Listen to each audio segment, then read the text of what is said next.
Boa tarde, cervejeiro, boa tarde, cervejeira, galera aí apaixonada por cerveja. Estamos iniciando nossa segunda semana do nosso Congresso Técnico Internacional Agrária Malte. Essa semana vamos iniciar com uma palestra sobre o mercado de lúpulos atual e projeção pós-pandemia, com o nosso amigo Carlos Ruiz, da HVG, nossa grande parceira de lúpulo, e ele vai estar trazendo essa apresentação para vocês direto da sede da HVG lá na Alemanha. Então daqui a pouco nós já vamos dar as boas-vindas e passar a palavra para o Carlos. Eu só queria dar alguns recadinhos antes, vocês, a grande maioria já sabe, mas aí durante a palestra vocês têm o chat, onde vocês podem conversar, interagir entre vocês. E caso vocês tenham alguma pergunta a ser feita para o Carlos, tem um botãozinho aí embaixo chamado Ask a Question.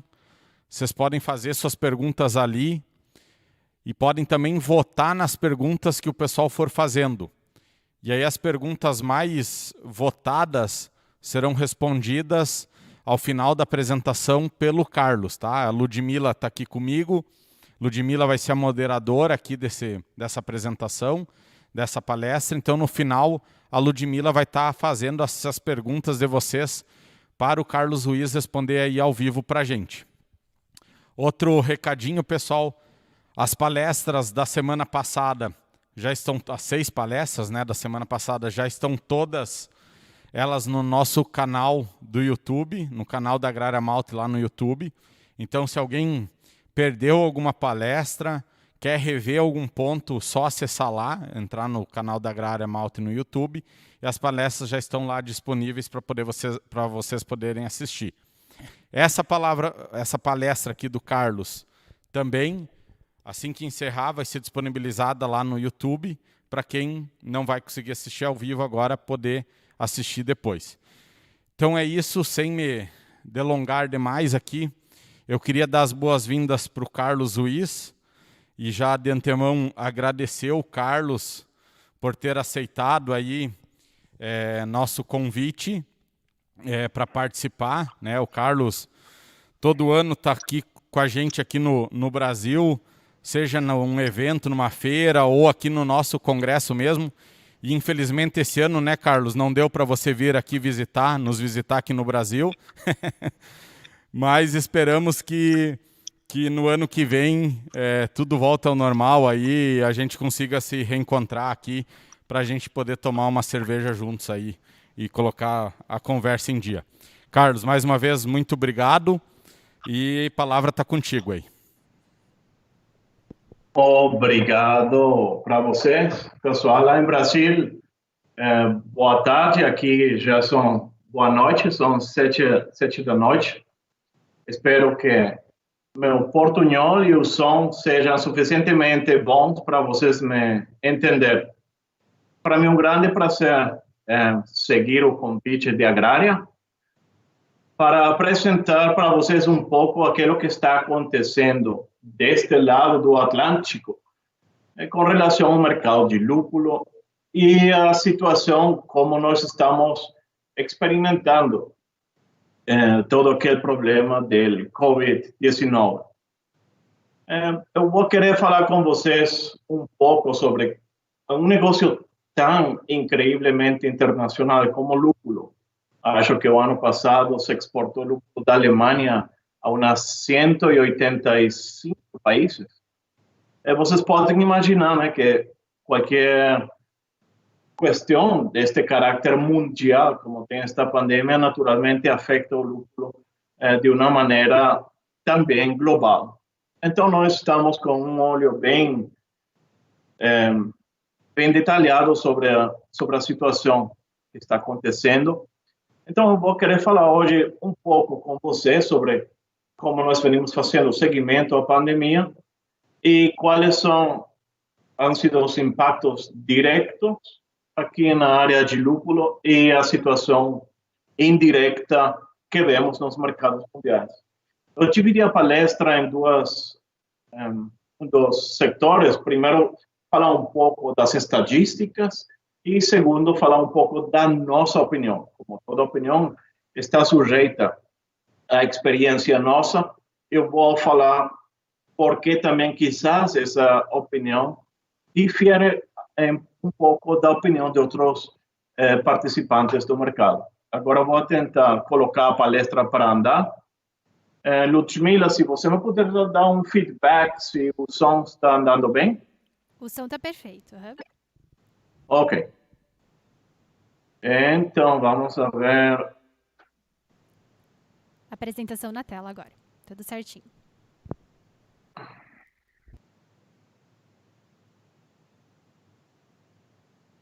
Então.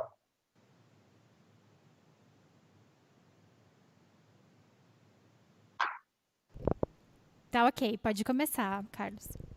Perfeito. Então, como falei, vamos a começar a falar sobre a situação mundial sobre o vírus. Eu não quero entrar aqui em nenhum tipo, para aclarar de entrada, né, nenhum tipo de polêmica política sobre qual é a situação do vírus, quem está se dando melhor, quem está se dando pior. Eu estou só basando os dados em aqueles números que temos agora presentes, porque só esses números nos permitem, até certo ponto, fazer uma projeção de que pode acontecer. Mas, naturalmente, essas projeções agora estão sobre um fundamento bastante blando. Com relação ao COVID mundialmente, a situação até agora, para finais de julho, como vemos o número de casos mundialmente, o número de a quantidade de casos diários que são reportados está em torno de uns 200.000 ao redor do mundo todo. As estatísticas que eu estou mostrando aqui, além que eu falo diferente, são do Centro Nacional Estatístico daqui da Alemanha.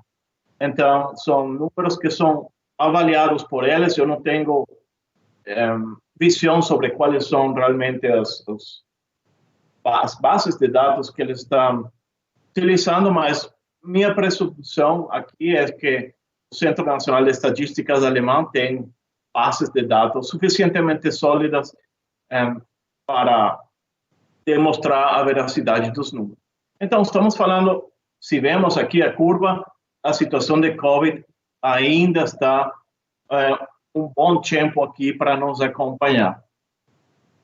Se vemos a diferença entre regiões, vemos que, lamentavelmente, a região do continente americano é o mais afetado, com uns 7 milhões de casos confirmados e umas quase 300.000 mortes confirmadas. Isso, naturalmente, inclui de Alasca até a Patagônia, todos os países. Vemos aqui a parte que nos corresponde aqui, os 3 milhões de casos reportados na Europa, com uns 200.000 mortes registradas. Aqui já vemos a primeira discrepância entre os números, que vemos nas estatísticas, que é a quantidade de casos confirmados e a quantidade de mortes reportadas pelo COVID não estão necessariamente em uma relação que pode dar uma ideia de qual é a mortalidade em relação aos casos confirmados. Se vemos aqui a rata de testes de COVID-19 feitos por cada milhão de habitantes, aqui podemos ver que a Alemanha temos uma rata de mais ou menos 82.000 testes feitos por cada milhão de habitantes. Eu coloquei aqui para comparação, e nas seguintes slides vocês vão ver, sobretudo a comparação entre Brasil e Alemanha. Como falei, não é para comparar quem está fazendo melhor ou pior, mas aqui estamos vendo por como nos afeta o Covid na Alemanha em geral e no mercado de lúpulo em específico, e quais são as nossas previsões com o Brasil, um dos maiores produtores de cerveja no mundo.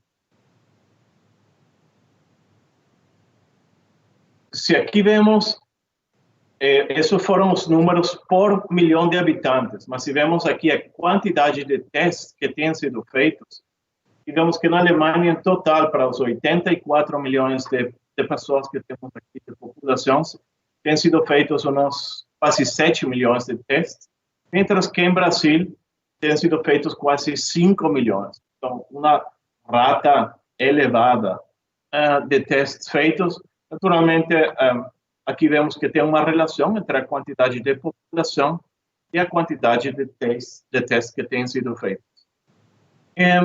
Interessante, aqui, é a quantidade de casos de corona. Se vemos a quantidade de casos positivos reportados em Brasil, vou retroceder aqui de novo, que vemos que de 5 milhões de testes que têm sido feitos, mais ou menos 2 milhões têm sido reportados de positivo. Agora, podemos perguntar por que tem uma relação tão elevada entre casos positivos contra os testes que têm sido feitos. Então, aqui vemos que tem uma diferença grande, por um lado, entre a quantidade de testes feitos por milhão de habitantes, quantidade de testes feitos em geral, por país, e a quantidade de casos reportados em relação com os testes. Então, este é um número que quizás não nos esteja dando realmente uma ideia boa de qual é a situação da pandemia no país. O que sim estamos sabendo com certa certeza, que quizás seja um número um pouco mais sólido, são as quantidades de mortes. Vemos que a pandemia, com quase 600 mil lamentáveis afetados, com os Estados Unidos com uns 140 mil, Brasil com uns 77 mil, e em total na Alemanha, agora para finais de julho, temos reportado uns 9 mil casos de mortes reportados diretamente em relação ao Covid-19. A região de cultivo de lúpulo aqui na Baviera, a Baviera sendo um dos estados com Nordrhein-Westfalen de maior tamanho e com a maior população, naturalmente, por questões estatísticas e por a proximidade de várias fronteiras, sobretudo com a Itália também, não fronteira direta, mas digamos que a influência dos países do sul e a quantidade de pessoas que viajam do sul da Alemanha para os outros países mais elevada que no norte da Alemanha. Aqui vemos que a Baviera, desde o início, foi um dos focos mais afetados e, naturalmente, isso no início do ano causou muita preocupação para todos os trabalhos de primavera que são relacionados com o lúpulo, porque são trabalhos normalmente que precisam de mão de obra forânea, de pessoas que vêm da Polônia, que vêm da Romania, que vêm da Bulgária, que vêm a ajudar nos trabalhos de primavera.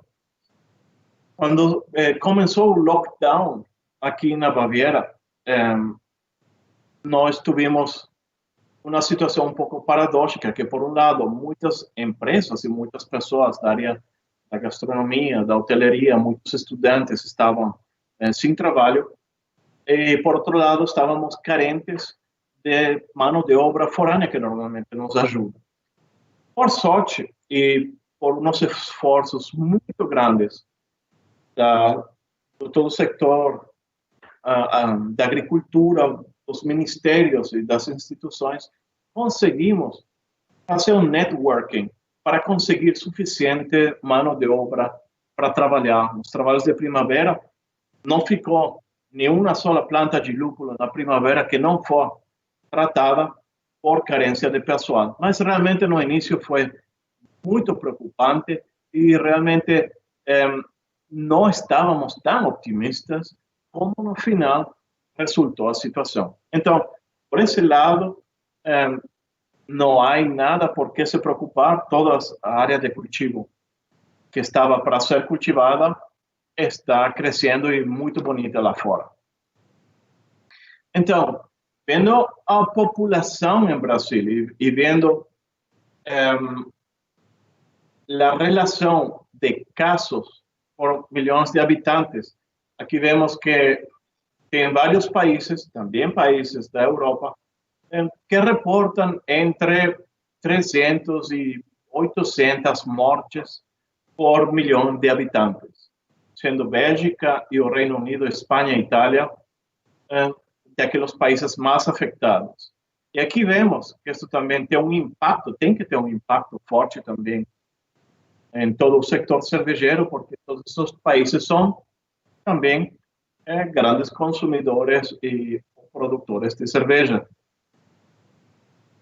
Aqui vemos em comparação, a Alemanha temos umas 9.000 mortes para uns 83 milhões de habitantes, para mais ou menos uma mortalidade por milhão da pandemia de umas 110 pessoas. Então, aqui vemos que a letalidade ou a mortalidade varia significantemente e não necessariamente essa mortalidade vem dada porque um país esteja na América ou na Ásia ou na África e o outro esteja na Europa. É mais, aqui na Europa tem uns países que têm a mortalidade por milhão de habitantes mais elevada que muitos outros países. Mas, claro, aqui está todo o negócio de quem reporta, como reporta, quando reporta. Mas vamos a confiar que estes são os melhores dados que temos e, basando-nos em estes dados, os países estão tomando as medidas. Algumas mais estrictas, algumas bastante menos estrictas, como todo mundo sabe o caso da Suécia, por exemplo. Como estávamos vendo, o número de casos confirmados em Latinoamérica é muito elevado e Brasil, lamentavelmente, encabeçando esse número com 2 milhões de casos confirmados. E, de novo, em valor absoluto, em comparação de Brasil, seguido por México com uns 37.000, Peru, Chile, Colômbia e assim para baixo.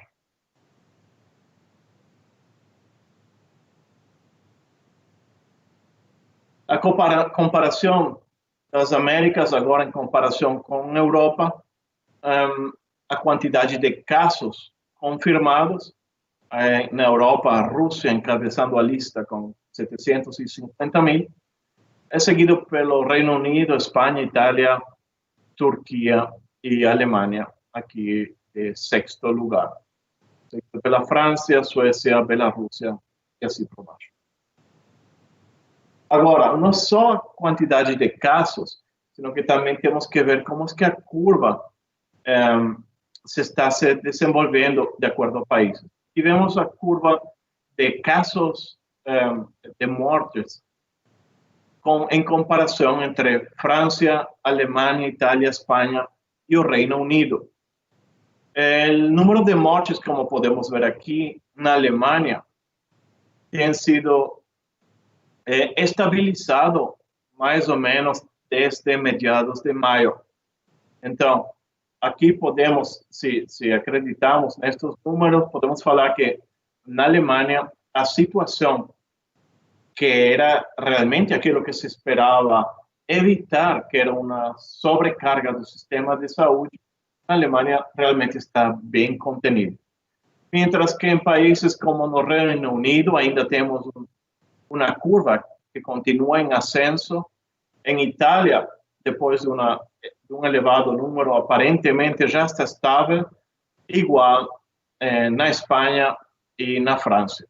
Então, aparentemente, dos países europeus ainda, com uma situação que não está totalmente estabilizada, o Reino Unido está encabeçando as estatísticas.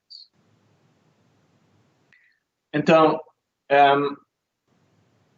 baseado na quantidade por 1.000 casos reportados que podemos fazer uma espécie de taxa de mortalidade entre os casos confirmados e a quantidade de mortes. E isto é aquilo que eu estava falando no início. Está muito difícil fazer uma comparação aqui entre a quantidade de casos confirmados e o número de mortes, porque em realidade não tem relação, porque no Reino Unido a letalidade do vírus seria de 15%, quer dizer que de cada de 300 mil casos confirmados, 15%, esses 45 mil morreriam de enfermidade, mientras que em outros países, por exemplo, como Alemanha ou Brasil, a mortalidade estaria em torno de 4%. Então, aqui podemos ver que a situação, de acordo aos números, faz um pouco difícil toda a comparação, e em questões de contato, de isolamento, de fechamento de indústrias, de fechamento de bares, de isolamento e evitar o contato, a situação em cada um dos países tem se tornado muito diferente. Então, para terminar, simplesmente queria colocar os dados de qual é a situação entre os diferentes países, para simplesmente ter uma ideia da magnitude destes 600 mil lamentáveis mortes que temos até hoje, desde o início do ano. A quantidade de casos reportados diários ainda está em 230 mil, quer dizer que estamos ainda longe de falar que a pandemia realmente está contenida, e o número de casos diários varia de acordo a países. Temos ainda os Estados Unidos da América e Brasil, onde os casos diários ainda estão em um nível muito elevado, mientras que aqui podemos ver que o promédio de casos diários na Alemanha está em torno de 370 para os últimos 7 dias. Então, o mundo está sendo severamente afetado, mas o que tem acontecido com o mercado cervejeiro? Vamos tentar ver quais são os dados que temos também do Serviço Estatístico Alemão e tentar fazer uma projeção de qual poderia ser a situação nos próximos meses. Aqui podemos ver que os 10 maiores países em produção de cerveja, os dados mais recentes que tem aqui são de 2018, são naturalmente China, Estados Unidos, Brasil, México, Alemanha, Rússia, Japão, Vietnã, o Reino Unido e Polônia. Aqui temos países que, na extensão de como estão sendo afetados pela pandemia, tem muita variação. Então, a parte de ver qual é a situação da pandemia nos países, quizás podemos dar uma olhada qual é a situação dos maiores grupos cervejeiros. Os maiores grupos cervejeiros, os top 30 do mundo, já estão produzindo mais de 90% da cerveja, e estes top 10 estão produzindo quase 1.500 bilhões de hectolitros de cerveja. Com a AB InBev produzindo mais ou menos 30% da cerveja no mundo todo, Heineken e China Resources, para quem não sabe, ainda Heineken e China Resources, a cervejaria mais grande da China. Para vocês terem uma ideia, a China Resources no ano 2019 teve uma produção de uns 115 milhões de hectolitros.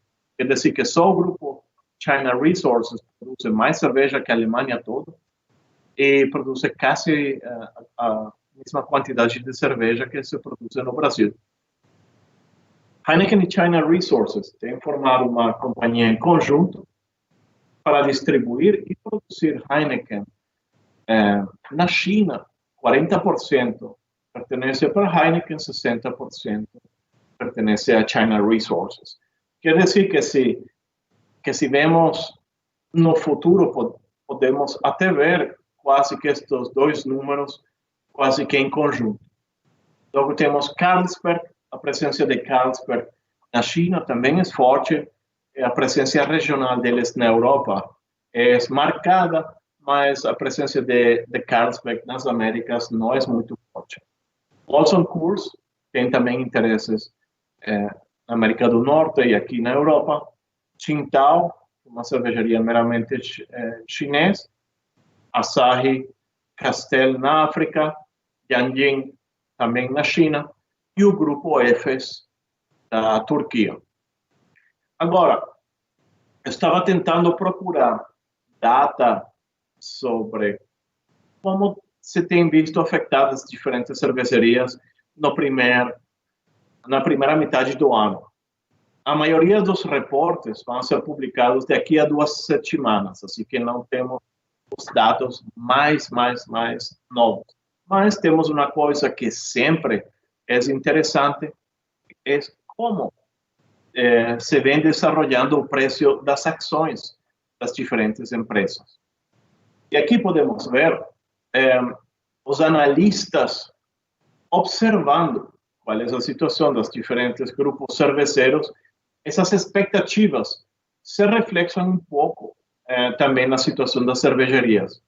Aunque, aqui tenho que abrir um parênteses, todos sabemos que agora, pela liquidez e a quantidade de dinheiro que tem no mercado, o mercado de estoque quizás não esteja realmente refletindo a situação real mundial e quanto afetados tem a maioria das empresas.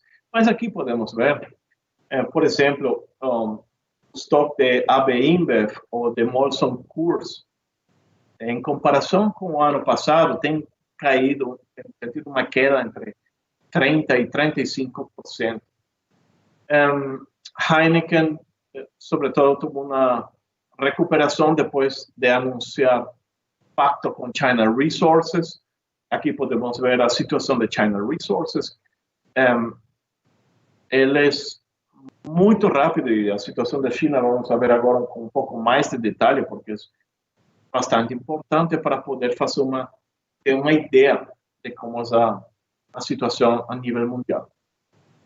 Mas, em geral, a parte de China Resources e sobretudo, da Boston Beer Company, podemos ver que os grandes grupos cervejeiros, na maioria, têm sido afetados fortemente pela pandemia.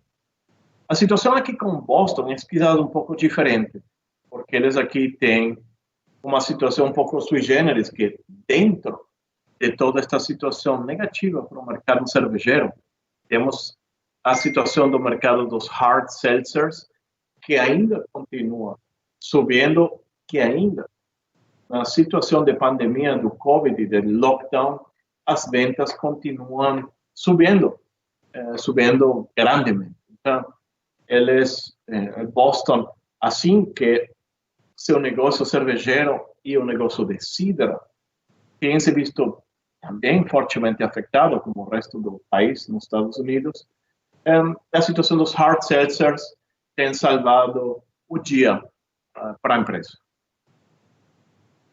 Então, como temos a situação na Europa, ainda continua sendo continente onde mais cerveja se toma e onde mais cerveja se produz. E aqui temos Alemanha, seguido pelo Reino Unido, Polônia, que muita gente esquece, mas Polônia é um grande produtor e também um grande consumidor de cerveja, com elevado consumo por capita. Espanha, Bélgica com uns 24 milhões de hectolitros, Holanda com 24 milhões, França, República Tcheca com uns 20 milhões, e daqui para baixo, a Áustria com 8 milhões. Agora, qual é o forecast dos expertos e qual é o forecast com relação a qual vai ser o golpe que o mercado cervejeiro vai tomar para o ano 2020? Temos uma grande variedade de diferentes números, mas eu acho que este número aqui que o Serviço Estatístico da Alemanha está reportando tem muita lógica em comparação com os números que nós estamos manejando. Aqui estamos falando que o mercado vai cair destes 1,9 bilhões de hectolitros que tivemos no ano 2019 para mais ou menos 1,7 bilhões de hectolitros. O que quer dizer isso?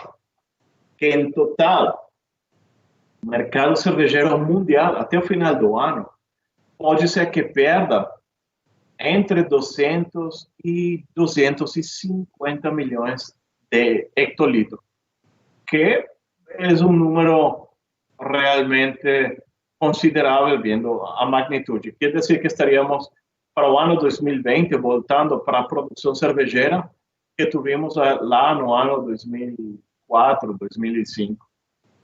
Mas, como podemos ver aqui, temos uma diferença, temos um volume diferenciado entre cerveja fora de casa, que são restaurantes, hotéis, catering e espetáculos, e cerveja dentro de casa.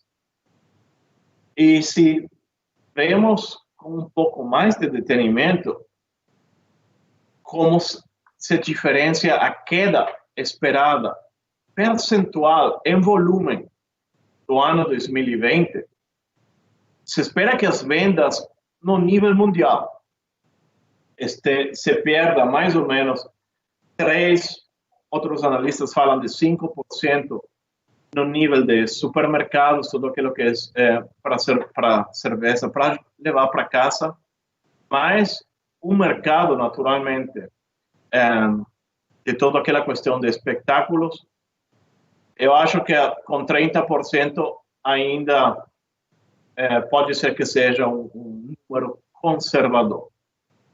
Então, naturalmente, se não podemos falar em geral que todas as cervejarias estão sendo igualmente afetadas. Cervejarias que têm canais de produção e de distribuição, maiormente também por internet ou nos supermercados, estão em uma situação mais confortável que aquelas que têm o grande trabalho de batalha, seja cerveja em restaurantes, em bars, em pubs. E aqueles países, por exemplo, como Espanha, França, todas as regiões turísticas, aonde a venda de cerveja ocorre, sobretudo na gastronomia. Aqui se espera de novo um repunte. Naturalmente, esta questão de números percentuais, há que tratá-la com um pouco de cuidado, porque se voltamos aqui, vemos que em questão de volume, aqui estamos falando que estaremos retomando quizás uns 80 milhões de hectolitros de novo para o ano 2021. Mas ainda assim, esse repunte aqui da área da gastronomia vai depender na medida que todas aquelas questões do lockdown sejam aliviadas. Baseado em volume de vendas em euros, esses 1,9 bilhões de hectolitros representam mais ou menos 524 bilhões de euros em total do mercado, do valor do mercado de vendas de cerveja. Então, aqui estamos vendo que se espera que do mercado cervejeiro, mais ou menos a nível mundial, somado, estarão faltando mais ou menos uns 60 bilhões de euros de um ano para outro, que realmente é bastante. Por um lado, não só o volume, sino também porque esse volume vai associado com um certo nível de lucro. No nível de vendas, aqui vemos a expectativa para crescer até o ano 2023. Aqui podemos ver quais são os países que têm o maior volume de vendas em dinheiro. liderado pelos Estados Unidos, com 90 bilhões de euros de volume do mercado cervejeiro, seguido pela China, com 54 bilhões. Aqui podemos ver a importância em questão de volume de vendas em Brasil, com 34 bilhões de euros, seguido pelo Reino Unido e México. A Alemanha não aparece porque aqui a cerveja é barata demais. Então, em questão de queda de vendas, aqui vemos em questão percentual, se espera de igual maneira que quando o volume aumente, também aumente naturalmente o nível de ingresso em questão de dinheiro, sendo mais afetado de novo o mercado da área de gastronomia. Agora, uma questão são as vendas e outra questão é quanto dinheiro você ganha das suas vendas. Por exemplo, se vemos uma margem de lucro do EBITDA do grupo AB InBev consolidado mundialmente, estamos falando de um EBITDA de 41%. Quer dizer, este é um EBITDA que em toda a indústria alimentícia acho que não tem igual.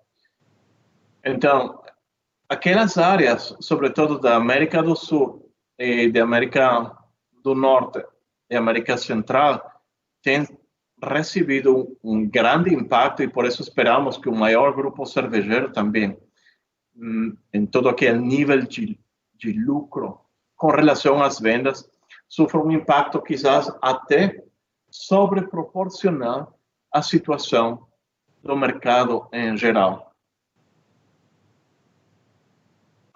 Se vemos aonde tudo começou, que foi na China. Aqui temos diferentes números de produção, dependendo da fonte que você consulte.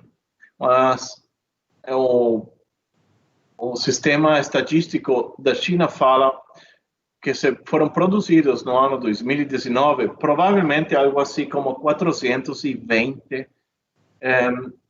milhões de hectolitros. E que a queda para este ano seria para produzir mais ou menos 360 milhões de hectolitros. Mas aqui podemos ver que o repunte das vendas, sobretudo a queda grande na China, vem aqui na área de beer out of home. Agora, sabemos que a China foi afetado bem cedo pela pandemia, mas que com todas aquelas medidas de controle, eles agora, falando com nossos colegas lá e nossos clientes, aparentemente já está todo um pouco melhor em funcionamento que em outros países. Aqui podemos ver em esta gráfica, cada coluna representa o volume de produção mensual na China do ano 2018, 2019 e 2020. Aqui podemos ver que em junho de 2020, o Serviço de Estatística estava publicando que foram produzidos 45 milhões de hectolitros, em comparação com 44 que foram produzidos em junho do ano passado. Se estes números são verídicos, então aqui podemos falar que o nível de produção mensual na China já está voltando para os níveis que eles estão acostumados. Se comparamos aqui as festividades de Natal, de Ano Novo chinês, em janeiro, fevereiro de 2019, foram produzidos e consumidos provavelmente algo assim como 54 milhões de hectolitros. Aqui podemos ver o golpe que recebeu a produção na China entre janeiro e fevereiro de 2020, e ainda assim foram vendidos uns 31 milhões de hectolitros entre janeiro e fevereiro. Então, se acreditamos nestes números, temos que ver com certo otimismo que a situação na China, em questão de produção de cerveja, está voltando a um ritmo de normalidade. Agora, eles naturalmente também se viram muito afetados. A queda de cerveja at home foi de quase 4%, e toda cerveja outside of home foi quase 30%. Aqui podemos ver quem são os grandes grupos cervejeiros na China. Como estava falando, a China Resources Holdings, que é aquela que está agora em cooperação com a Heineken, tem 26% do mercado, seguido pela Tsingtao com 18%. Aqui vemos a força de Anheuser-Busch, seguidos pela Beijing Yanjing, Carlsberg e logo cervejas de mediano prazo. Aqui vocês veem aqui o volume em percentual de mercado de Heineken, e agora, naturalmente, com esta aliança, isto cambia radicalmente a situação na China. Agora, vendo quizás um pouco mais detalhado, e aqui vocês me podem falar se o serviço de estatística alemão está muito errado ou não. Aqui estamos reportando para o ano 2019 em Brasil um volume de cerveja de uns quase 130 milhões de hectolitros.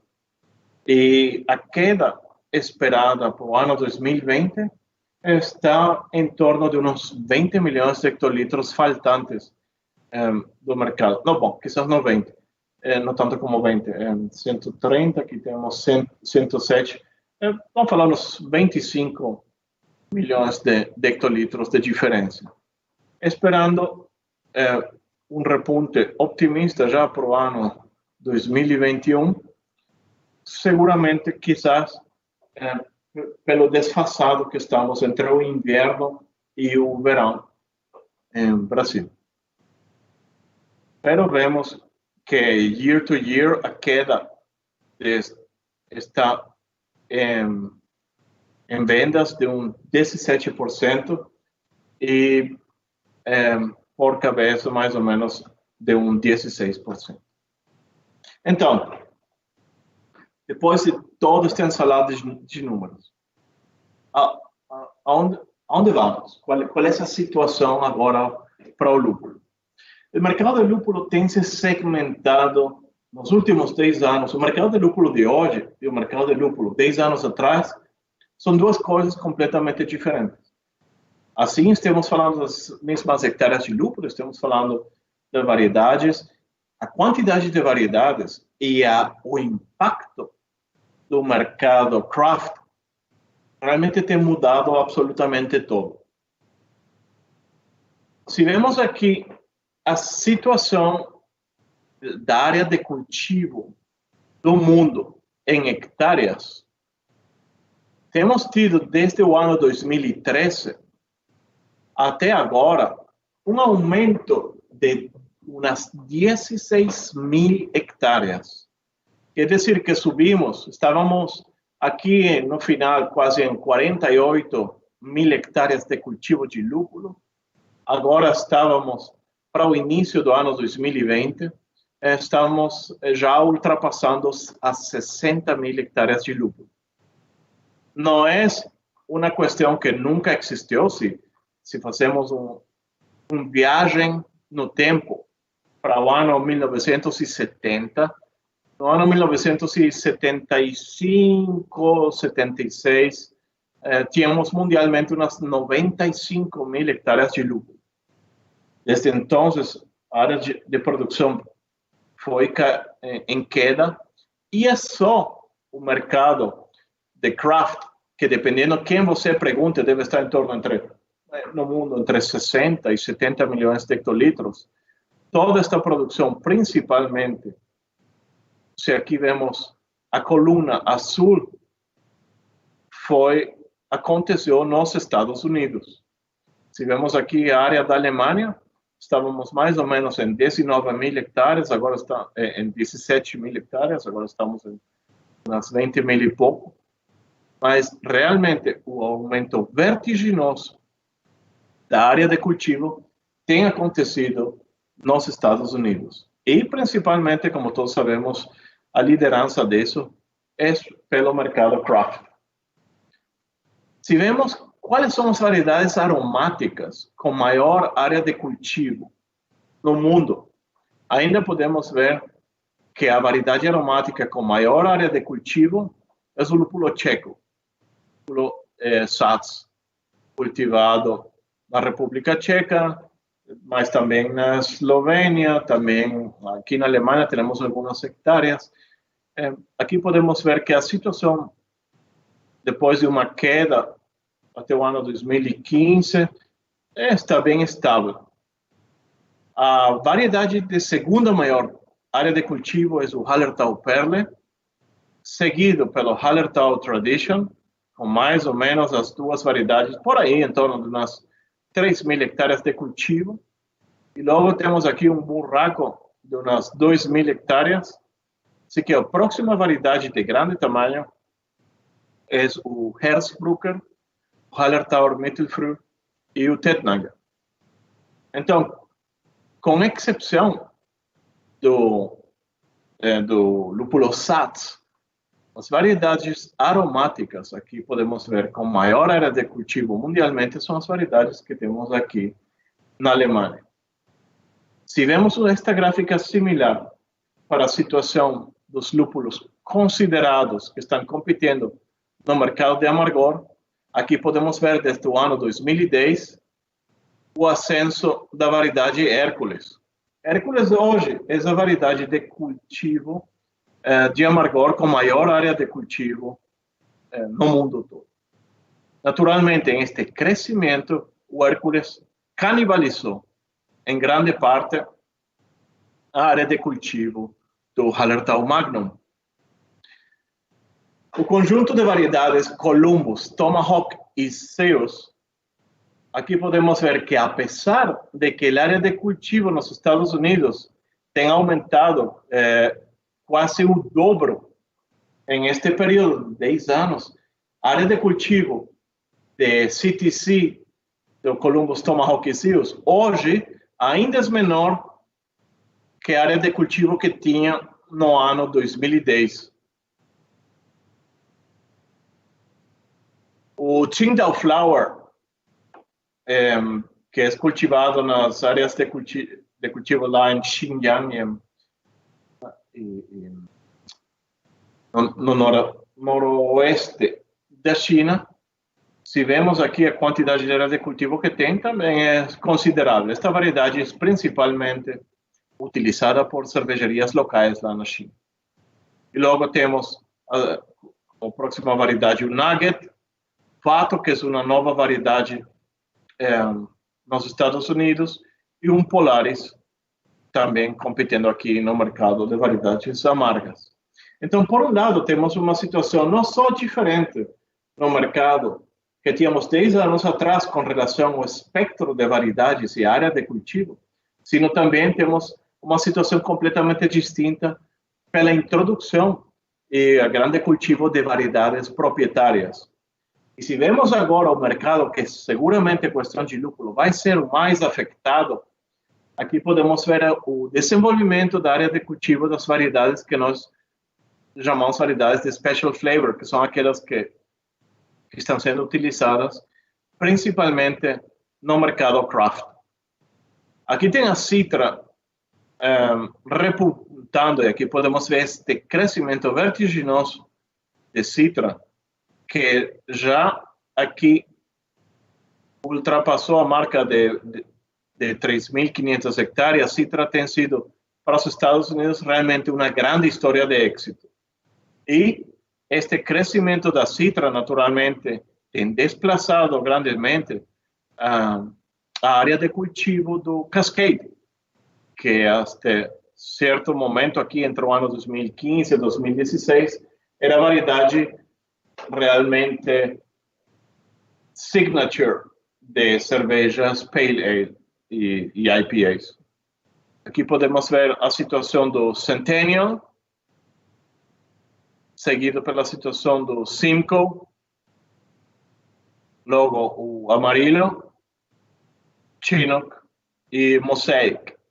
E como podem ver, destas variedades aqui, dos Special Flavors, sobretudo aqui é onde temos essas 16 mil hectares, sobretudo, de cultivo novo, que entraram para ser produzidas nos Estados Unidos.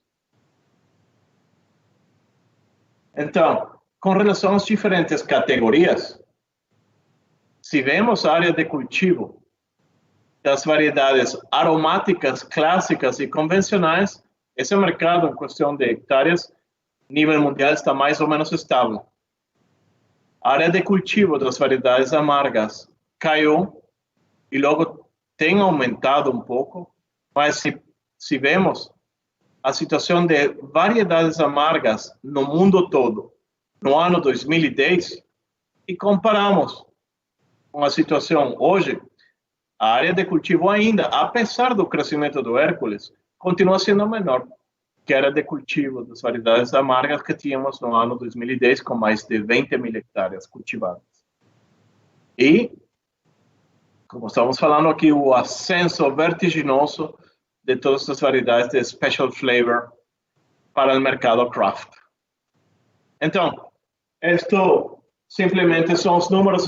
Eu não quero entrar muito em detalhe a cada uma das variedades, porque, como falei, esta mudança do mercado tem também outro componente, que não só a questão das variedades proprietárias, sino a quantidade de variedades que temos agora no mercado, com mais de 300 variedades, faz muito difícil você ainda preservar a perspectiva de que é que está acontecendo.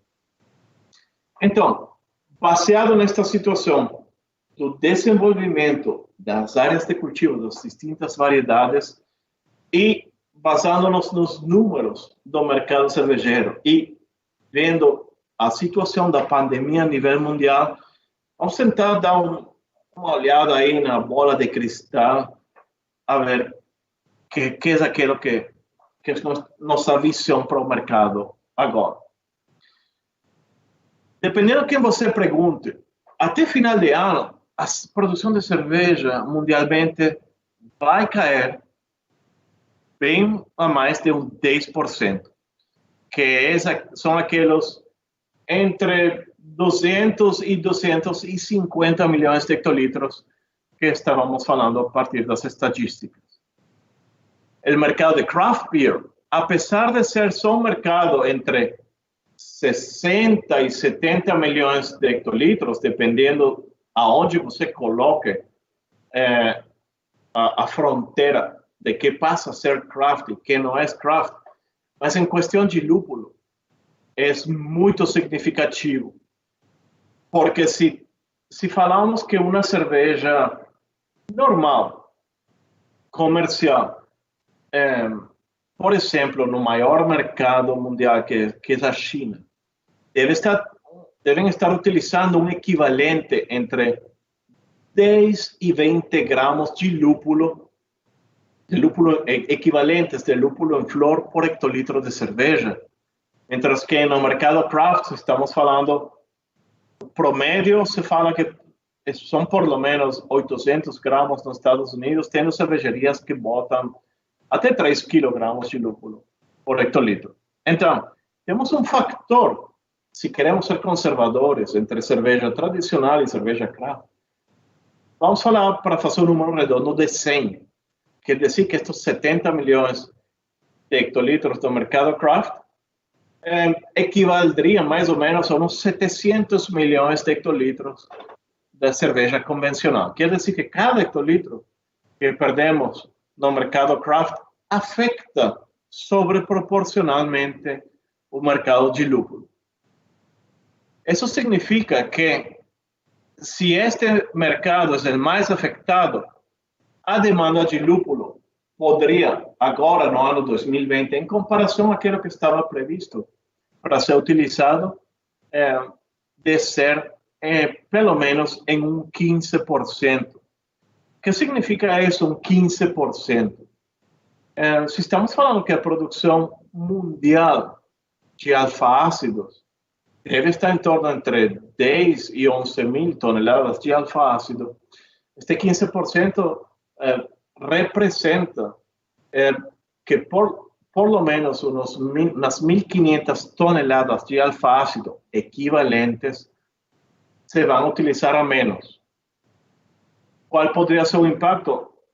Agora temos que ver diferenciado por cada um dos segmentos cervejeiros. O mercado ou a produção de lúpulo, apesar de que já se veiam aquelas nuvens de tormenta no horizonte, no início se falou que iam ser reduzidas ou que não iam ser produzidas todas as quantidades de lúpulo nos Estados Unidos. A situação aparentemente lá é um pouco mais optimista que o que o mercado aparenta sinalizar. Apesar da situação de Covid, a área de lúpulo cultivado nos Estados Unidos cresceu entre o ano passado ao ano atual, mais ou menos 1.000 hectares de lúpulo novo que está para ser produzido, para um total de quase 24.000 hectares. Voltamos 10, 12 anos atrás, tínhamos aqui um número de mais ou menos 12.700 hectares. Quer dizer que, durante este período de tempo, a área de cultivo nos Estados Unidos tem dobrado. É uma questão que na Alemanha, como eu mostrei nos números, não tem acontecido.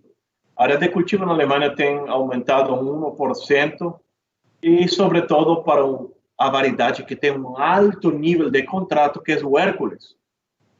Como vocês viram, a situação dos mercados de lúpulo de amargor não tem crescido na mesma relação.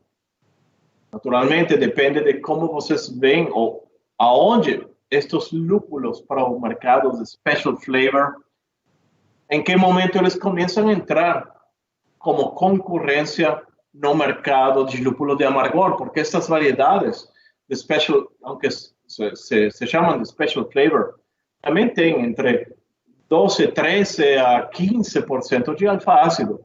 Então, tem tanto alfa-ácido como um Magnum, por exemplo. Assim que, vamos falar que em caso de haver um déficit, estes lúpulos pode ser que busquem um novo mercado em um mercado de alfa-ácidos, mas são variedades que normalmente não estão homologadas como lúpulo de amargor e como são variedades que são conhecidas por ter sabores bastante pronunciados, é uma questão que os cervejeiros, eu acho que vão ter um certo receio em utilizar um contra um. Essa situação em supply e demand. O volume de lúpulo na Europa, dependendo da quantidade da safra, pode variar com relação ao promédio, mais ou menos até 25%. Quer dizer que essa quantidade de área normalmente se vê um pouco relativada pela situação do turnover da safra. Pelo momento, como vemos a situação agora, lá fora temos uma safra que promete ser muito boa. Ontem tivemos uma chuva bem forte, de uns 30 a 35 litros por metro quadrado, e envisionando as próximas semanas, que se perfilam de ser de muito calor, é muito bom porque o sol está com um nível de umidade bastante satisfatório. Então, Covid-19, apesar das expectativas que tínhamos no início, nós achamos que não vai ter realmente uma influência nos volumes de lúpulo. Por um lado, aqui na Europa, não ficou nenhuma quantidade de lúpulo sem ser cultivada por problemas de mão de obra. E também não esperamos que daqui a um mês, quando estemos arrancando com a colheita, não esperamos que realmente se veja afetada a situação da colheita por carência de mão de obra. E, por outro lado, a outra grande área de cultivo nos Estados Unidos não foi afetada e tampouco a área de cultivo não foi reduzida. Então, podemos esperar uma produção do ano 2020, vamos falar que para um ano normal, estamos esperando uma safra normal. Então, em questão de quantidade de lúpulo, os volumes serão comparáveis com o ano 2019. O outlook para o ano 2020 é bastante prometedor. Estamos vendo que a quantidade de flores que estão nas plantas é muito bonito. E quando eu falo com os produtores, se vê que eles estão muito otimistas, naturalmente com certa preocupação de que está acontecendo no mercado cervejeiro. Entre todo aquilo de demanda e oferta, temos uma situação interessante este ano, que é a situação de inventários, de variedade. A variedade é extremadamente diferente. Então, não temos uma situação que podemos falar, ok, temos tanto excedente de alfa-ácido e isso vai representar que o mercado aqui vai acontecer isso e lá vai acontecer aquilo. Porque pode ser que temos uma variedade que ainda, tendo um excedente do mercado, ainda esteja com sua subprodução e outras variedades que realmente vão estar com bastante excedente. Agora, se comparamos a quantidade de alfa-ácido do inventário que há no mercado em comparação com situações históricas do passado, se vemos, por exemplo, depois do ano 2008, tivemos safras excelentes no ano 2008, 9, 10, 11 e 12. Para o ano 2012, aqueles que já estavam no mercado, quizás lembram quando o mercado realmente em preços caiu brutalmente. Realmente vínhamos de 5 safras extremadamente boas, que não é a situação que temos para a safra 2020. A situação de inventários não se compara com a situação que tínhamos no ano 2012 e a situação de inventários tanto na mídia dos traders como nas cervejarias é totalmente diferente.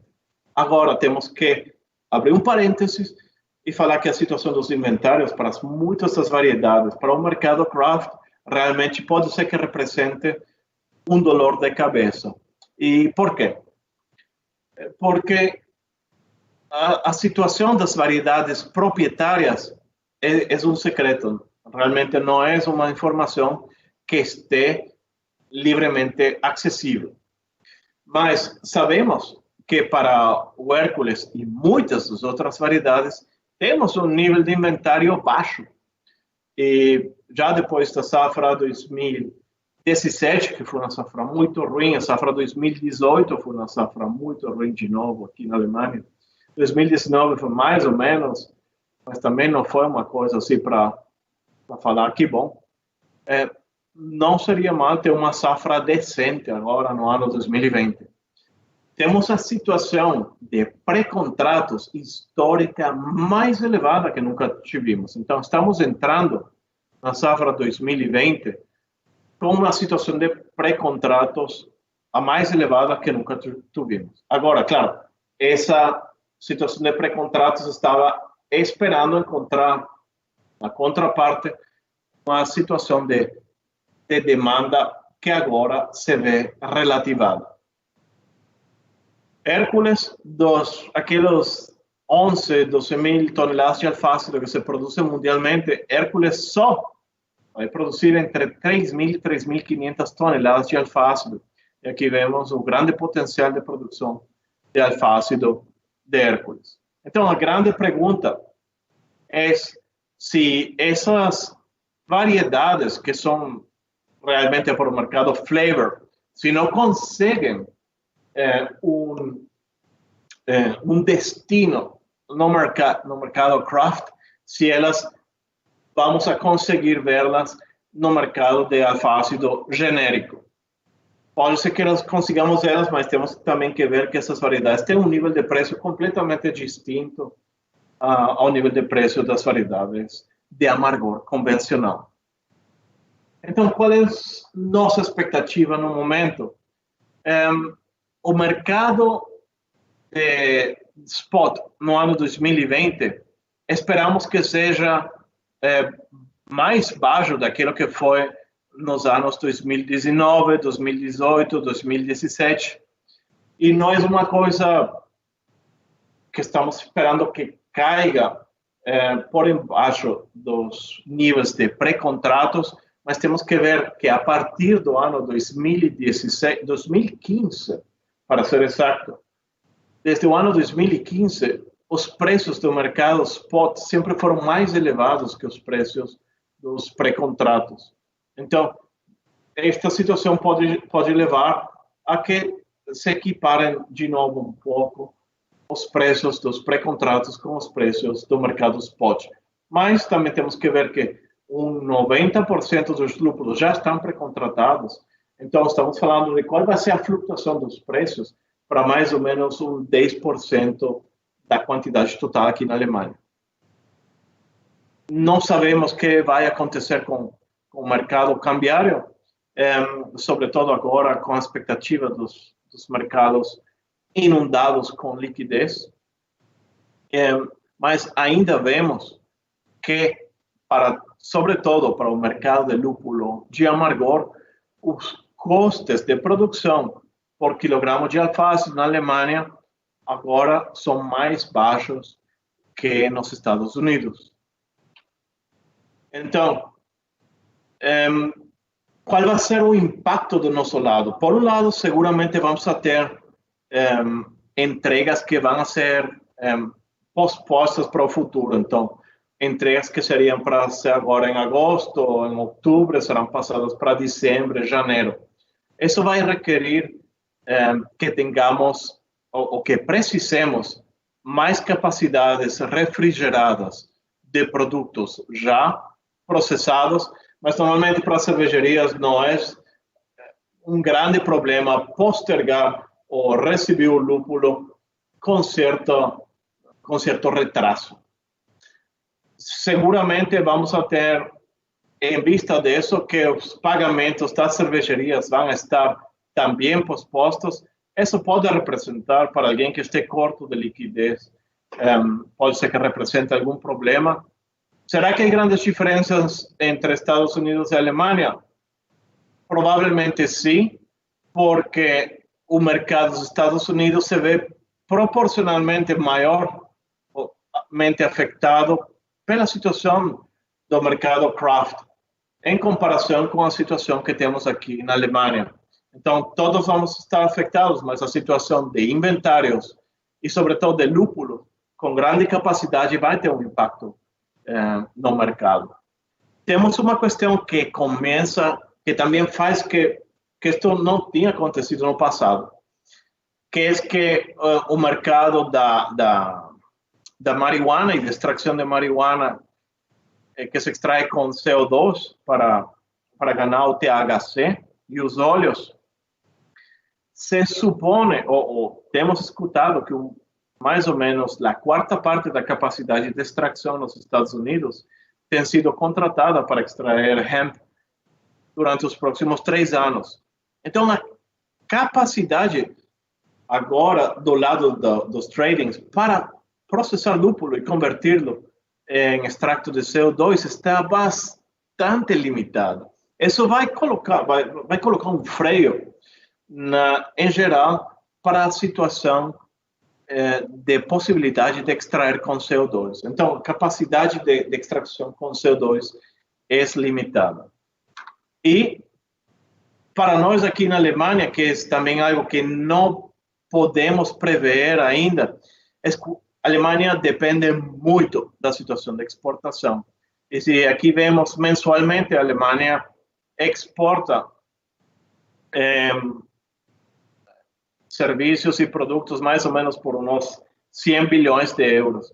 Aqui podemos ver a queda depois de janeiro, fevereiro e março, a abril, as exportações na Alemanha têm caído mais ou menos entre 25% e 30%. Isso significa que agora na Alemanha temos 8 milhões de pessoas que estão paradas, que estão cobrando dinheiro do paro. É um nível que nunca existiu antes. Então, a economia está sendo mantenida com vida hasta que ela arranque de novo. mas não só se trata de manter a economia revitalizada na Alemanha, sino que a situação aqui nossa também vai depender do que vai acontecer mundialmente. A situação aqui para o lúpulo não tem tido essa queda no mesmo percentual, mas também nós estamos vendo que as exportações de lúpulo têm diminuído a partir de abril consideravelmente. Mas ainda estamos enviando lúpulo para esses 180 países. Então, não sabemos, então, ainda ficam algumas question marks, que vai passar realmente, vendo aqui como vai estar afetado o turismo agora no verão do ano 2020 e, sobretudo, a longo prazo, qual vai ser o câmbio de hábitos de consumo para a cerveja, tanto consumo em casa como quais vão ser os canais de vendas. Também, nosso nível como produtores de lúpulo e, em geral, como economia, que vai acontecer com o câmbio de formas de trabalho. Agora estamos vendo isto aqui, porque estamos falando hoje, justamente porque as viagens estão completamente restringidas. Então, já estas videoconferências são um câmbio evidente na maneira em como estamos trabalhando. Então, infelizmente, não temos a menor ideia de qual vai ser o impacto nos mercados financeiros. Sabemos que há um completo desfase entre as valorizações do Dow Jones ou do DAX em comparação com o golpe que estão recebendo as empresas aqui nos diferentes setores do mercado, sobretudo a indústria automotriz na Alemanha e aqui nesta área de Baviera, que é muito forte também. Essa quantidade de dinheiro que está no mercado, será que realmente se vai traduzir em uma inflação? E que vai acontecer com os juros? Porque, por um lado, temos uma quantidade incrível de liquidez no mercado, que se triplicado nos últimos 2 anos, mas os interesses estão sendo mantidos artificialmente baixos. Então, não sabemos quais vão ser agora esses implicativos. Ainda temos muitos question marks revisando a situação das notícias hoje. Aparentemente, muitos de nossos clientes, sobretudo das cervejarias grandes, estão vendo um repunte de novo nas vendas à medida que as medidas de lockdown estão sendo liberadas. E isso nos permite ser, quizás, um pouco optimistas, mas nós vamos a continuar observando qual é a situação a partir daqui com nossa visão mundial e continuaremos informando-lhes de tudo o que está acontecendo. Então, essa seria a última folha. Eu agradeço a atenção nesta hora e fico à sua disposição para qualquer pergunta. Obrigado.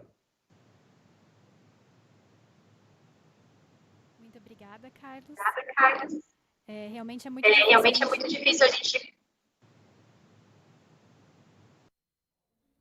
Realmente é muito difícil a gente conseguir prever quais vão ser os impactos, né, no mercado da cerveja artesanal, do lúpulo em específico, porque ainda está em andamento tudo isso, né? Ainda a gente está observando uma curva crescente em muitos lugares, então a gente espera, como você diz, a gente tenta ser positivo, né? Mas a gente realmente não sabe quais que vão ser esses impactos. Muito obrigada, Carlos, por dividir com a gente todas essas informações. Foram informações muito úteis, eu acho que até para a gente prever algumas ações aqui dentro, né? As cervejarias conseguirem também planejar suas compras, né? Os seus estoques com relação ao lúpulo com essas informações. A gente teve várias perguntas aqui, então a gente vai tentar responder junto com você a maior quantidade de perguntas possíveis. Muitas dúvidas, muitas perguntas com relação ao mercado brasileiro de lúpulo, o plantio no Brasil de lúpulo. Tanto é que a pergunta mais votada está relacionada a isso daí. A primeira pergunta, então, seria com relação a como o mercado internacional vê o cultivo de lúpulo aqui no Brasil. Se é uma aposta, se não é, se existem muitas dúvidas, muitas incertezas com relação ao cultivo de lúpulo no Brasil. ao cultivo de lúpulo no Brasil. Isso. Sim. Bom, eu gosto de falar sobre o cultivo de lúpulo em regiões tropicais do jeito seguinte. Por que a Alemanha não é o maior produtor de cítricos do mundo? Porque laranja aqui não cresce bem. E o lúpulo cresce, naturalmente que cresce no paralelo 35, lá no nível de mantequeiras, mas a situação de lúpulo, a cadeia de produção de lúpulo é muito complicada, porque não só basta com você produzir a planta, sino que você tem que ter depois uma cadeia de diferentes passos de processamento para preservar essa qualidade que você está produzindo, que é muito difícil. Então, por um lado, você precisa de variedades que sejam agronomicamente adaptadas à região onde você está produzindo. Precisa variedades que sejam aceitadas pelo cervejeiro e precisa, naturalmente, também variedades que sejam competitivas. Então, lúpulo não é solamente cultivado nos Estados Unidos e Alemanha, mas, naturalmente, a Alemanha cultiva lúpulo desde já mais de 1000 anos. Estamos falando 1000 anos. Os registros lá do mosteiro em Weihenstephan são do ano 1000 e tanto, já indicam que se cultivava lúpulo para a indústria cervejeira. Então, em questão de sustentabilidade, nós temos aqui umas credenciais realmente impressionantes. O cultivo de lúpulo requiere de umas inversões imensas para você poder colocar ele em um nível de produtividade que permita você ser também competitivo. A cooperativa agrária, por exemplo, cultiva mais de 100.000 hectares de cereais. Para vocês terem uma ideia, e nós estamos falando que o cultivo de lúpulo no mundo inteiro, estamos falando de 60.000 hectares de lúpulo. Então, sim, é um negócio altamente internacional, mas continua sendo, dentro do mercado da agricultura, um mercado que é um nicho. Então, eu tenho visitado alguns empreendimentos de lúpulo em Brasil e sim, eu vi as plantas crescendo, vi os resultados. Nós temos participado de certas rondas de análise de ver quais são os conteúdos de óleos, conteúdos de alfa-ácido. Mas, em realidade, tem duas questões para responder. Uma é, se você quer realmente produzir lúpulo para competir internacionalmente nas grandes ligas, aí na Champions League, com Estados Unidos e Alemanha e República Tcheca, por exemplo, ou se você está produzindo lúpulo mais que todo para uma questão de apoiar o agro na sua região, por uma questão de regionalidade, por uma questão de marketing, para ter o lúpulo como insumo produzido regionalmente. Se é para o primeiro, que é para competir na Champions League, aí realmente a quantidade de inversões entre todo o que é a parte de desenvolvimento e desenvolvimento de novas variedades, a parte de maquinária para o cultivo e logo a maquinária para o processamento de lúpulo para preservar a qualidade, o nível de inversões é imenso, imenso. E essa duplicação de área de cultivo nos Estados Unidos só é possível porque os preços que se pagam para esses lúpulos novos não incluem, como se incluía no passado, quando o lupuleiro fazia uma inversão, era para ela se amortizar há 20, 30 anos. mas como um mercado de lúpulo craft. Você não sabe se seu lúpulo realmente vai ser um êxito. E Citra, Citra é um representante, é assim como quando você faz um concurso de cantantes, né? Você tem aquele cantante que surge e é muito bom e é excelente e ganha muito dinheiro, mas por esse grande cantante você tem milhares de outros que sucumbiram no intento. E esta é a mesma situação também para o lúpulo. Não, você não tem garantia quando começa a cultivar uma nova variedade de que ela realmente vai ser aceitada, vai ser boa agronomicamente. Por exemplo, o Hallertauer Taurus, uma variedade excelente no mercado de amargor. Mas depois que nós começamos a plantar ela, nos dimos conta que, desde o ponto de vista agronômico, ela começava a ter problemas com a raiz e se podria.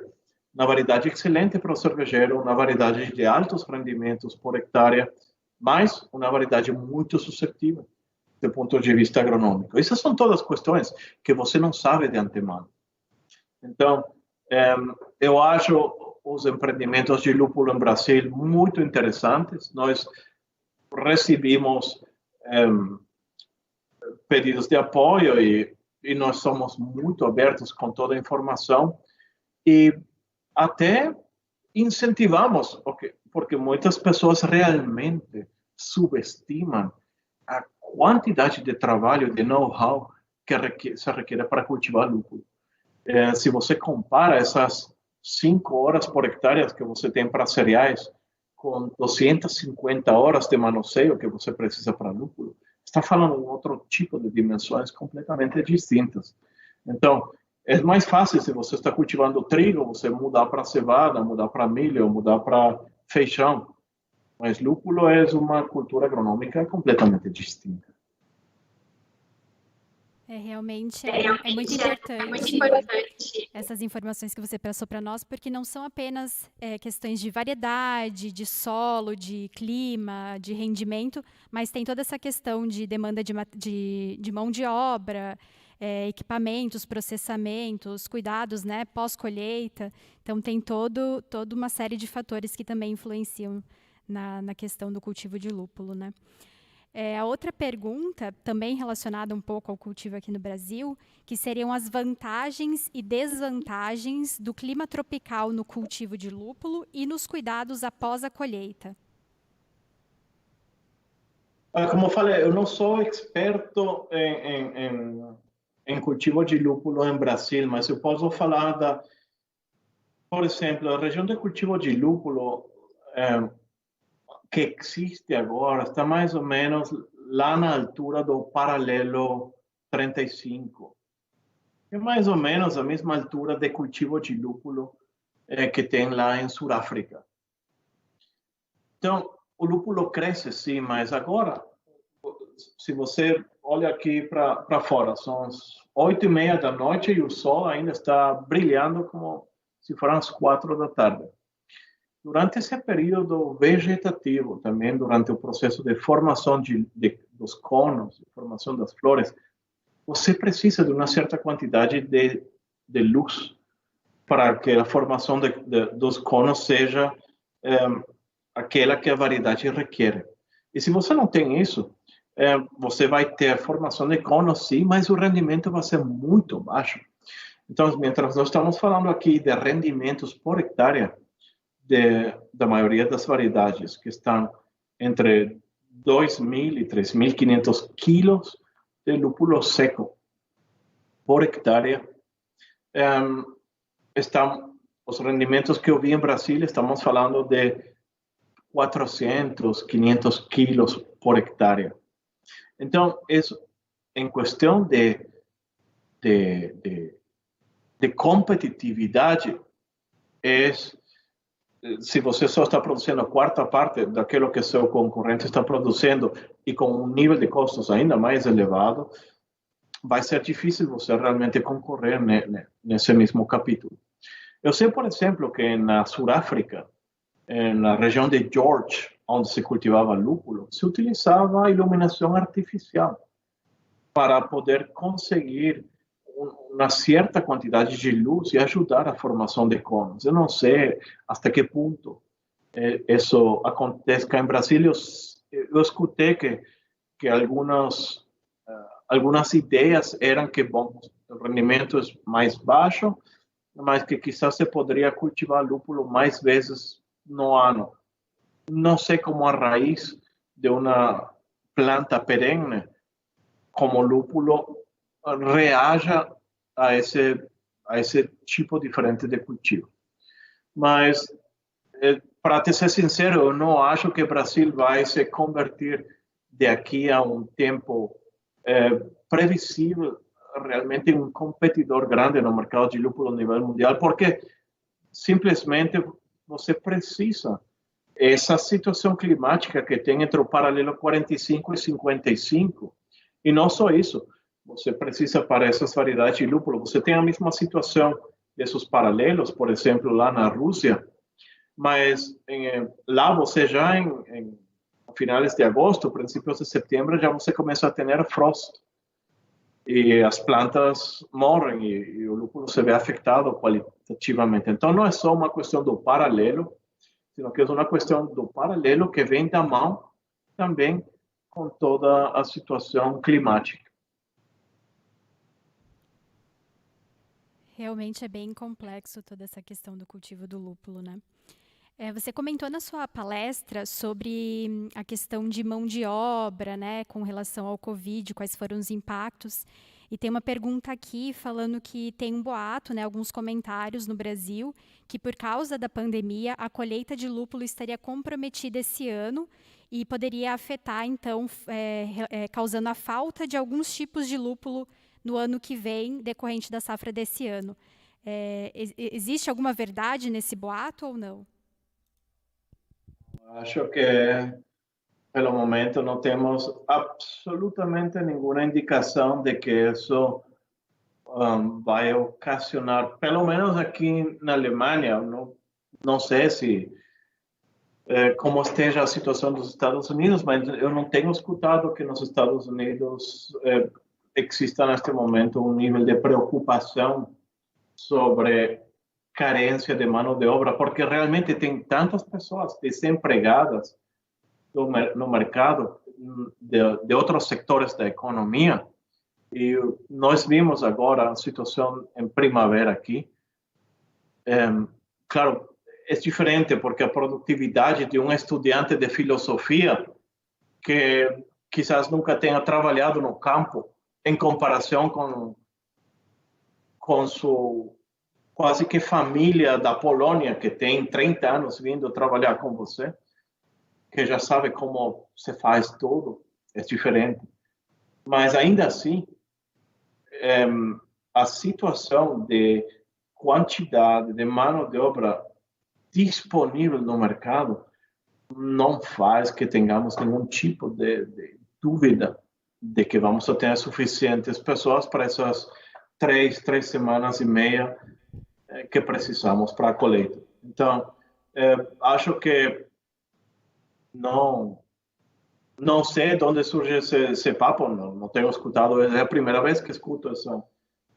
Eu sei que quando estávamos na primavera, e realmente havia um certo grau de preocupação de que não conseguíramos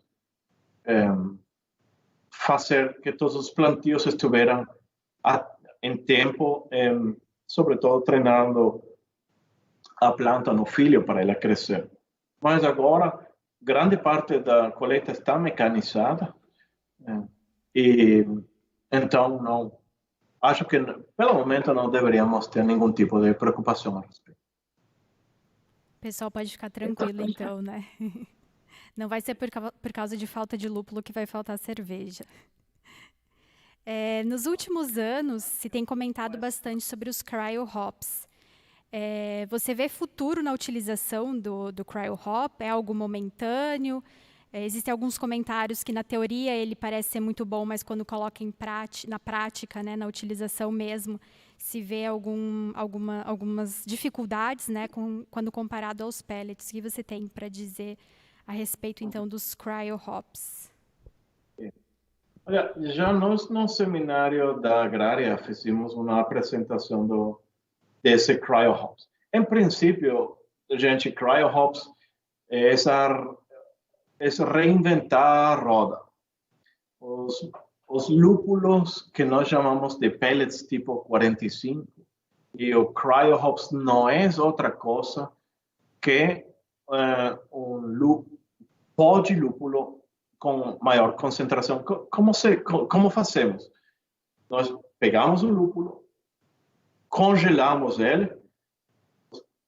O método Cryo Hops, eles aparentemente utilizam nitrogênio para congelar. Nós utilizamos outro tipo de congelamento, mas a ideia é principalmente você congelar o cono de lúpulo a por embaixo de menos 25 graus centígrados. Podem ser de menos 25, menos 35. Normalmente nós temos nossa área refrigerada por embaixo de menos 35 graus.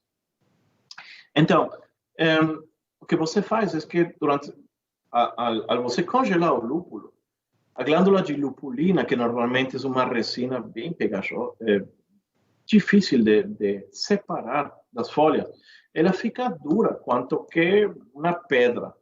Então, quando você passa pelos moinhos de martelo, você tem logo, através de umas peneiras vibratórias, você separa parte desse pó que está mais concentrado com lupulina e parte das folhas você joga fora.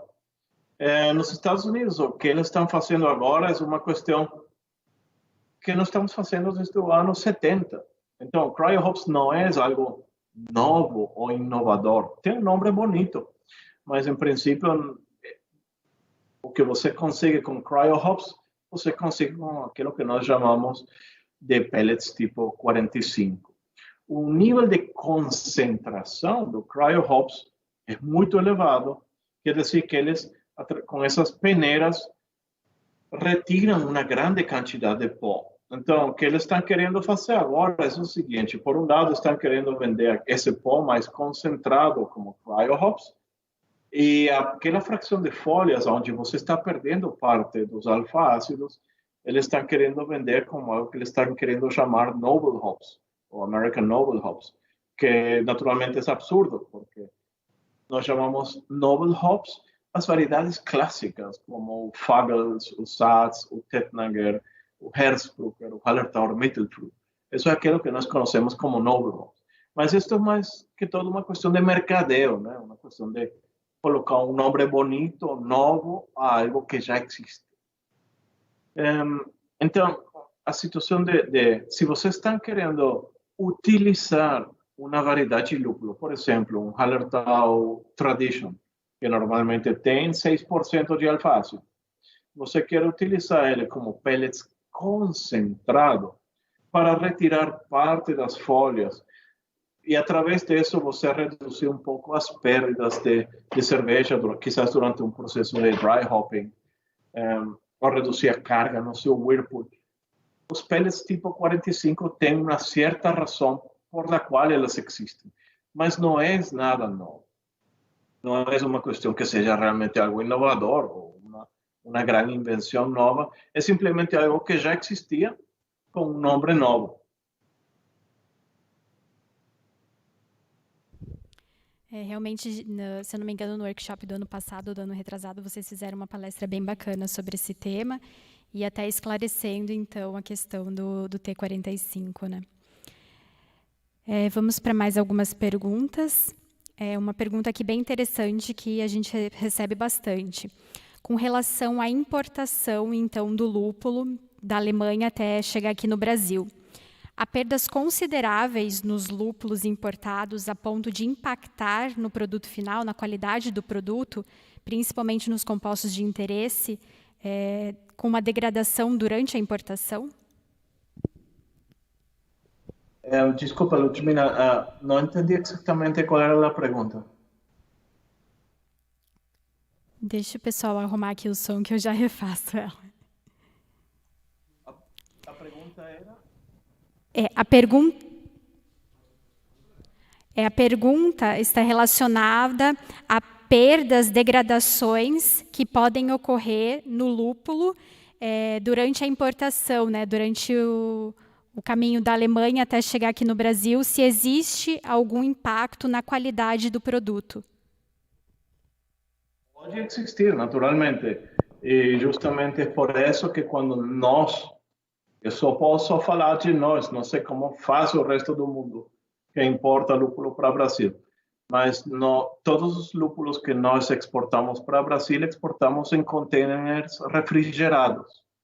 Quer dizer que o lúpulo sai daqui, de nossos armazéns refrigerados a entre 3 e 5 graus centígrados e entra no container a 4 graus centígrados até o produto chegar e ser desembaraçado e armazenado logo em Brasil.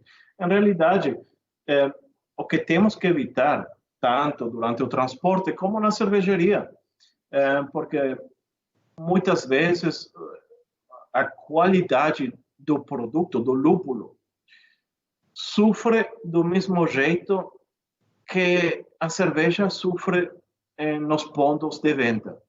Então, muitas vezes as cervejarias fazem cervejas excepcionalmente boas e logo lá nos pontos de venda eles deixam ela lá no sol, se estragando a temperaturas quentes. E justamente não adianta, tudo que nós fazemos aqui durante o processo de lúpulo é tentar preservar a qualidade que vem do campo.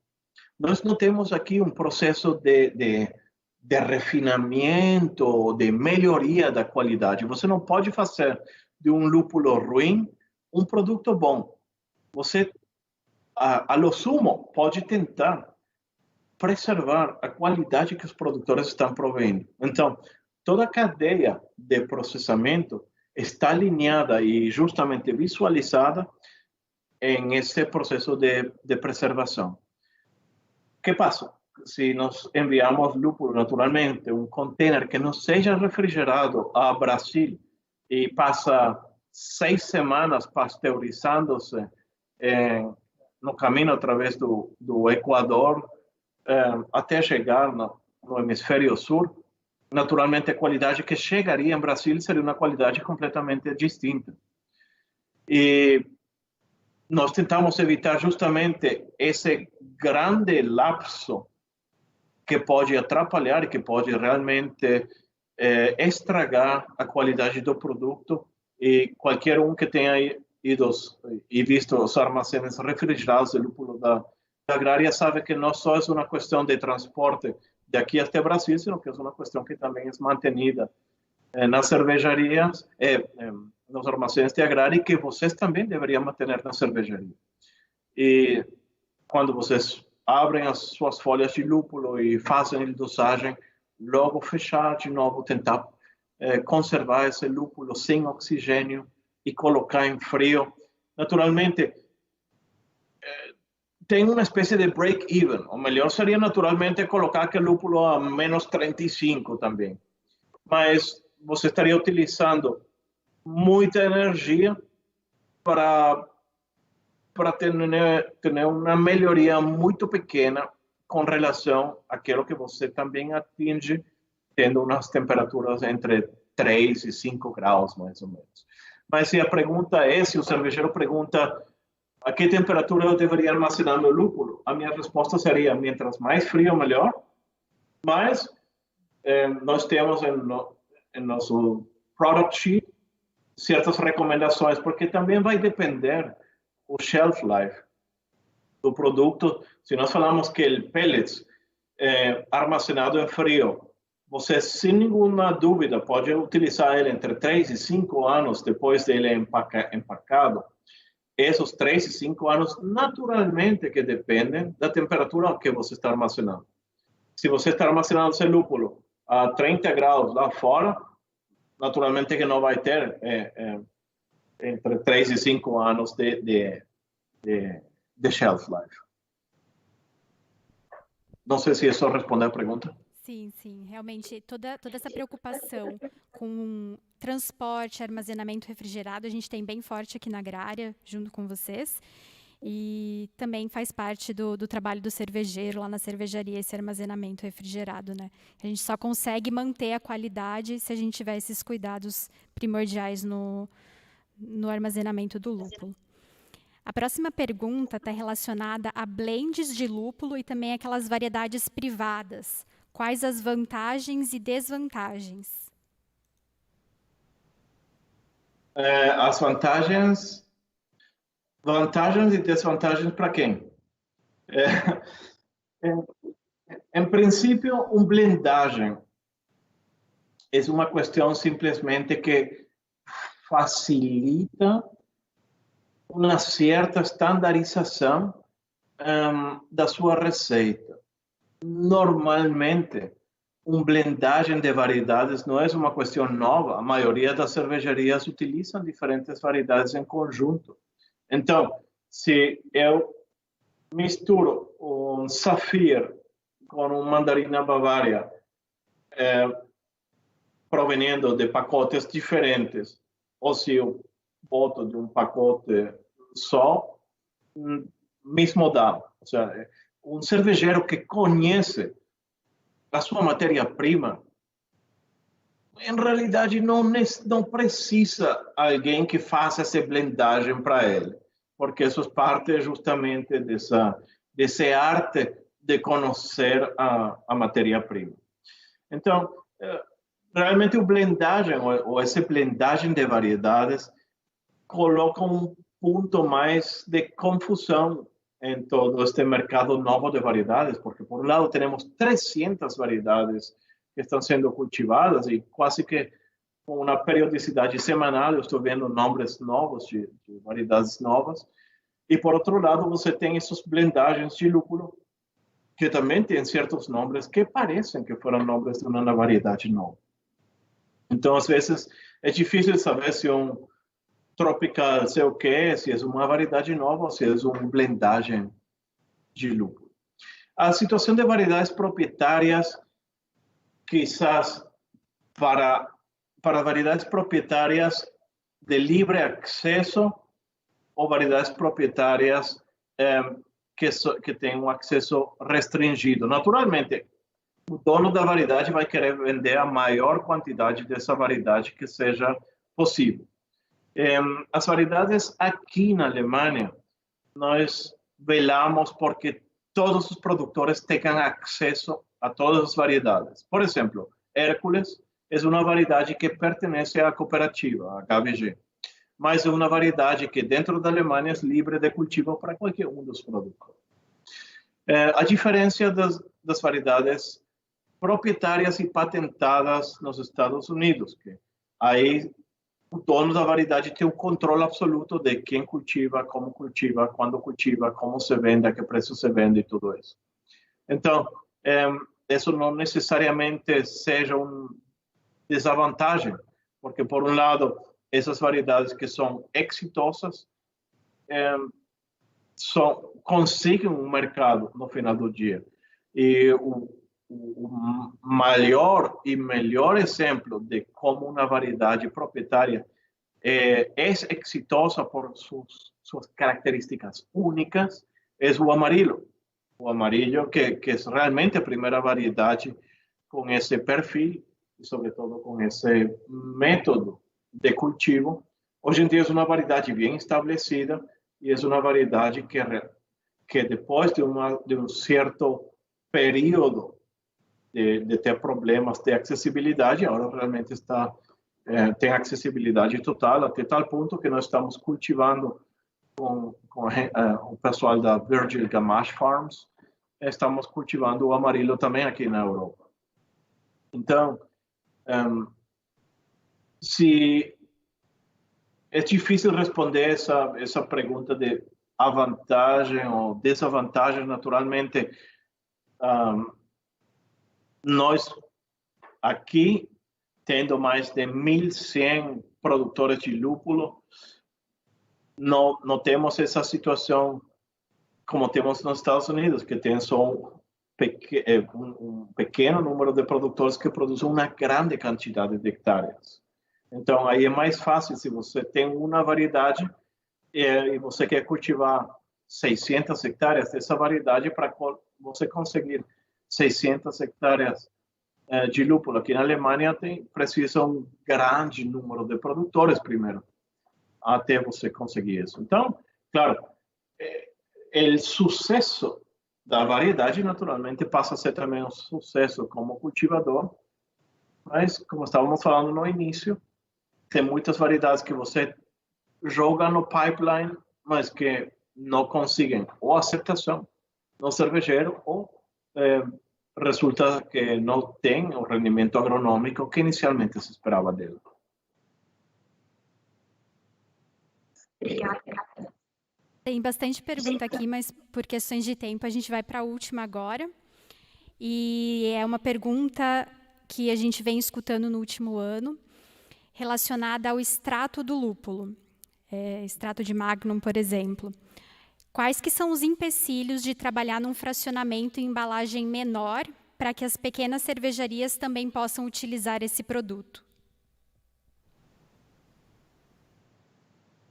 Isso vai depender, porque o extracto como tal é difícil de dosar fracionado. Se você tem, por exemplo, uma cerveja Pilsen normal, se você fala que você tem 5 gramos, vamos falar que você coloca 5 gramos de alfa-ácido por hectolitro, e você é um cervejeiro já nem tão artesanal, você tem uma cervejaria com 2, 4 hectolitros de produção. Agora estamos falando de, vamos falar antes, 5 gramos de alfa-ácido, que em extracto são mais ou menos 10 gramos de extracto. Para 4 hectolitros seriam 40 gramos. Para você realmente pesar e dosar esses 40 gramos é bastante difícil. Pelas características do extracto, para ter um extracto realmente sempre bem homogeneizado, e para evitar que logo que você abre o pacote de extracto, ele se estrague por processos de oxidação. A diferença dos pellets, se você está dosando em esses em esses 4 hectolitros, falamos que está dosando 20 gramos de alfa-ácido, vamos falar que você está dosando um lúpulo com pellets, com 10% de alfa-ácido, você está utilizando 200 gramos de pellets que você vai dosar na sua caldeira de fervura. É uma quantidade que, sobretudo, pelo manuseio, é bem mais fácil de operar que se você está operando com extracto. Por outro lado, falando de lúpulos de amargor, se vemos a situação de um lúpulo como Hércules, vamos falar, 15% de alfa-ácido, em relação a um extracto que tem entre 50 e 60. Se estamos falando de cervejas, não cervejas artesanais com grandes quantidades de dosagem. Se nós estamos falando de cervejas tipo Pilsen ou tipo Lager, com relação à quantidade de alfa-ácido que você está dosando, o pellets facilita realmente todo o processo artesanal de dosagem, de manuseio, de armazenamento, de pesagem. Mientras que, se com o extracto você se equivoca só com 5 gramos lá no pesagem, aí você está realmente alterando o paladar da sua receita. Então, o extracto permite uma margem de erro bem mais pequeno quando se trata de todo o processo de dosagem. Então, aí seria então a pergunta: todos os produtos de lúpulo normalmente são quase que um termo feito na medida. Então, qual vai ser a quantidade correta que você vai precisar então de extracto? Será então que é este tamanho, ou você vai precisar um extracto desse tamanho, ou você vai precisar um extracto numa garrafa desse tamanho?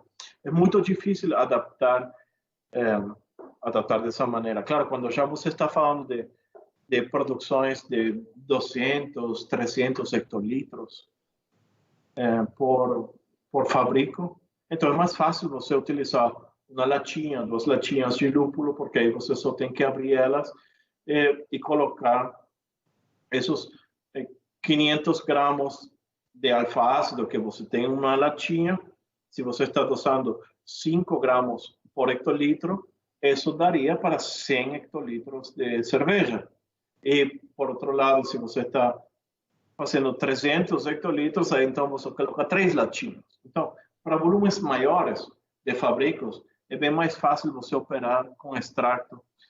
Para volumes menores, e sobretudo para o setor artesanal, é bem difícil adaptar todo aquele processo de manuseio e de dosagem. A própria consistência, a própria concentração do extrato de lúpulo acaba dificultando um pouco a utilização em menores quantidades, né? O nosso mestre cervejeiro, Alexander Schwartz, vem trabalhando com esse produto em dosagens menores, desenvolvendo algumas técnicas. Eu sugiro para quem quer utilizar esse produto numa fábrica menor, trocar uma ideia com ele, que ele desenvolveu uma técnica bem bacana para estar. Muita gente elogiando, muita gente agradecendo. A gente agradece você pela sua disponibilidade, né, de estar virtualmente passando esse conteúdo para nós, que com certeza foi muito rico. Muito obrigada. Bom, obrigado de vocês pela atenção. Espero poder ter dado para vocês uma ideia do que é o que está acontecendo aqui no mercado europeu. Fiquem tranquilos que todo aquele papo de que não vai ter lúpulo nesta safra, acho que não vai ter problema. Estamos esperando uma safra bonitinha, de boa qualidade. Estamos bastante otimistas depois de muitos anos. Olha aqui, todo este cabelo branco aqui são as últimas safras ruins que tivemos. Então, já está na hora de ter de novo uma safra decente, com boas qualidades, boa qualidade aromática, bom conteúdo de alfa-ácido, para que assim que a situação das cervejarias em Brasil agora esteja um pouco golpeada, estou aqui torcendo para que todo volte à normalidade o mais rápido possível e que se liberem um pouco aquelas restrições de viagem para que a próxima palestra seja lá em pessoa. Carlos, é o Rodrigo aqui. Te agradeço também aí por ter aceitado o nosso convite e estar trazendo aí esse conteúdo para a gente, essa visão aí de como que está o mercado de lúpulos aí na Europa, né? Como você comentou, acho que isso gera uma certa tranquilidade aí para os cervejeiros brasileiros, que muitos estavam aí preocupados com a falta de se vai faltar lúpulo ou não, e você tranquilizou todos aí, né? E o pessoal pode ficar tranquilo que a Agrária vai ter todos os lúpulos aí da HVG à disposição. E agora também em embalagens menores, né, pessoal? Embalagens de 1 quilo, embalagens de 50 gramas também, né? Então, o pessoal pode ficar tranquilo aí. Carlos, te agradeço mais uma vez em nome da Agrária e a você, ao pessoal da HVG, tá? Muito obrigado mesmo. E como você comentou, esperamos que a próxima palestra seja presencial aqui, que a gente possa nos reencontrar aqui e tomar uma cerveja juntos aí também. Obrigado, Carlos, mais uma vez. Espero que meu portunhol tenha sido possível de compreender e por isso tenho que voltar para o Brasil para continuar praticando, né? Para ver se esse negócio melhora. Vocês sabem que depois de umas 2 caipirinhas aí fica quase que fluente. O Carlos, depois de 2 caipirinhas, ele fala português melhor do que eu. Então... Pessoal, a gente está encerrando aqui essa apresentação, tá? Então, essa palestra vai ficar disponível no canal da Agrária Malte no YouTube. E às 19 horas, nós temos mais uma palestra com o Pércio, da Prozin. O Pércio chegou agora há pouco aqui, ele já estou vendo ali, ele chegou antes aqui para toda a sessão de maquiagem, para ficar bonito aqui para vocês. E o Pércio, ele vai falar um assunto muito interessante aqui, acho que nesse momento que nós estamos vivendo é fundamental. O tema do Pércio que ele vai trazer na palestra é como melhorar o rendimento no processo cervejeiro produzindo mais com menos. Então tenho certeza que todos os cervejeiros buscam isso hoje em dia. Então não percam aí. Isso não se refere ao lúpulo, né? Oi? Isso não se refere ao lúpulo. Não. É outro assunto, não é de lúpulo. Pessoal, então é isso. A gente nos vê novamente aí às 19 horas. Esperamos todos vocês. Até mais, um abraço.